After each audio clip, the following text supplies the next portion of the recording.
Hello everyone. Today we are going to study about some problems which we face in our supply chain management. तो देखें, किसी भी supply chain का objective अपने processes को, अपने फ्लो को और अपने फंक्शंस को मैनेज करना है और उन्हें स्ट्रीमलाइन करना है। और साथ ही साथ अगरचे तो कोई प्रॉब्लम्स अराइज हो रही हैं, अगरचे तो कोई चैलेंजेस अराइज हो रहे हैं, कोई ऑब्स्टिकल्स या हर्डल्स अराइज हो रहे हैं, तो उन्हें टाइमली एड्रेस करना है और उन्हें रिजॉल्व करना है। Here are few problems which we face in our supply chain management, like back order, defects in product, insufficient funds, unsatisfied customers, excess inventories and customer complaints. Back order से मुराद हर वो order जिसे fulfil करने के लिए you are out of stock. आप हैं तो out of stock but still you are taking orders कि जब भी वो प्रोडक्ट आपकी इन्वेंट्री का पार्ट बनेगा आप इसे कस्टमर को डिलीवर कर देंगे। बैक ऑर्डर्स में होता क्या है कि बैक ऑर्डर्स में आप एक स्पेसिफिक डेट, डे और टाइम जो है वो कस्टमर को स्पेसिफाई कर देते हैं कि भैया जब भी प्रोडक्ट हमारी इन्वेंट्री में आएगी तब हम इस दिन को, इस डेट को या इस डे को जो है वो प्रोडक्ट आपको डिलीवर कर देंगे। बैक ऑर्डर का सबसे बड़ा डिसएडवांटेज और नेगेटिव पॉइंट ये है कि back order means you are not fulfilling the demand of customer on time. अब once in a blue moon तो बैक ऑर्डर्स चल जाते हैं, but too much back orders in your system means your supply chain is inefficient, your supply chain is interrupted. तो ये back order जो है ये डायरेक्टली हिट करता है आपकी सप्लाई चेन के रेस्पॉन्स टाइम को। The second is defects in product.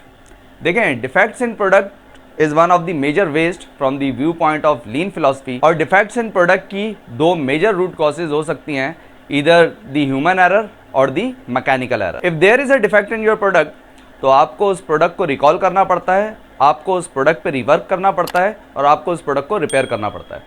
तो डेफिनेटली इन तमाम एक्टिविटीज़ में आपकी एक्स्ट्रा कॉस्ट जो है वो इन्वॉल्व होती है। अब वो एक्स्ट्रा कॉस्ट या तो ह्यूमन रिसोर्सेज की सूरत में हो सकती है, या तो मैकेनिकल रिसोर्सेज की सूरत में हो सकती है, या तो मटेरियल से रिलेटेड रिसोर्सेज की सूरत में हो सकती है।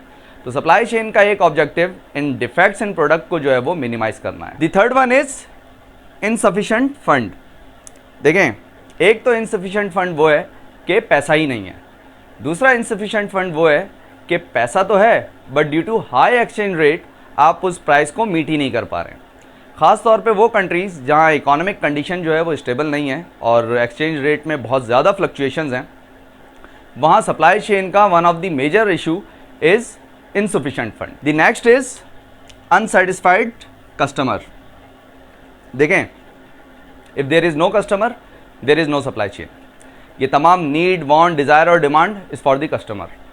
एक ऑर्गेनाइजेशन के इंटरनल कस्टमर्स भी होते हैं और एक्सटर्नल कस्टमर्स भी होते हैं। इंटरनल कस्टमर से मुराद वो तमाम डिपार्टमेंट्स जो फ्लो ऑफ मटेरियल या फ्लो ऑफ इंफॉर्मेशन को मैनेज करते हैं और उनकी ट्रांजैक्शंस को परफॉर्म करते हैं।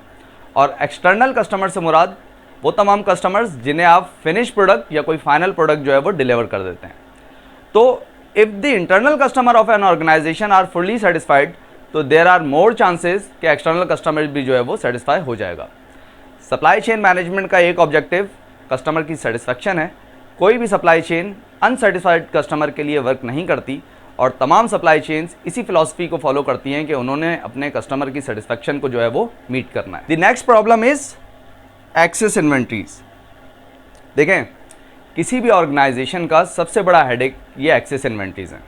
आप किसी भी ऑर्गेनाइजेशन में चले जाएं, आपको वहाँ ऑब्सलीट इन्वेंट्रीज और एक्सेस इन्वेंट्रीज बेतहाशा मिलेंगी। ये एक्सेस इन्वेंट्रीज करती क्या हैं कि ये आपके कैपिटल को स्टक कर देती हैं। रीज़न इसके, चाहे हम किसी भी टाइप ऑफ इन्वेंट्री को लें, चाहे वो रॉ मटेरियल इन्वेंट्री है, चाहे वो वर्क इन प्रोसेस इन्वेंट्री है, या चाहे वो फिनिश गुड्स इन्वेंट्री है, इन तमाम इन्वेंट्रीज से आपकी इकोनॉमिक वैल्यू जो है वो जुड़ी हुई होती है और आपका कैपिटल जो है वो इन तमाम इन्वेंट्रीज के साथ एसोसिएट होता है।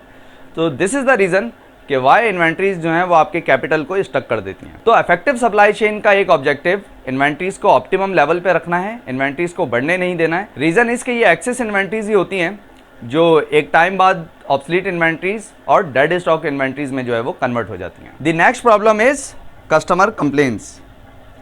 देखें, customer complain is not a problem at all. Reason is के जहाँ कस्टमर्स होंगे तो वहाँ कंप्लेंट्स भी होंगी, but how you and your supply chain is responding to that customer complaint is actually a art. आज हमारे पास बेतहाशा CRM सिस्टम्स जो हैं वो मौजूद हैं, means the customer relationship management systems, जो कि कस्टमर्स की फीडबैक, इनवाइसिंग, बिलिंग और कस्टमर सर्विसेज के लिए जो है वो यूज़ किए जाते हैं।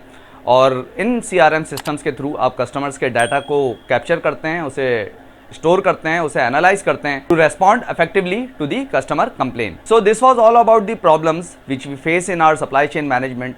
और ये प्रॉब्लम्स तो हैं और रहेंगी, but the thing which matters is the response time, is the contingency plan and your approaches to handle these problems and challenges. I hope कि आज की वीडियो से भी आपने कुछ ना कुछ ज़रूर समझा होगा और इस टॉपिक से रिलेटेड अगरचे तो आपको कोई क्वेश्चन हो या अगरचे तो आप इसमें कोई फर्दर वैल्यू ऐड करना चाहें, then you are welcome in the comment section.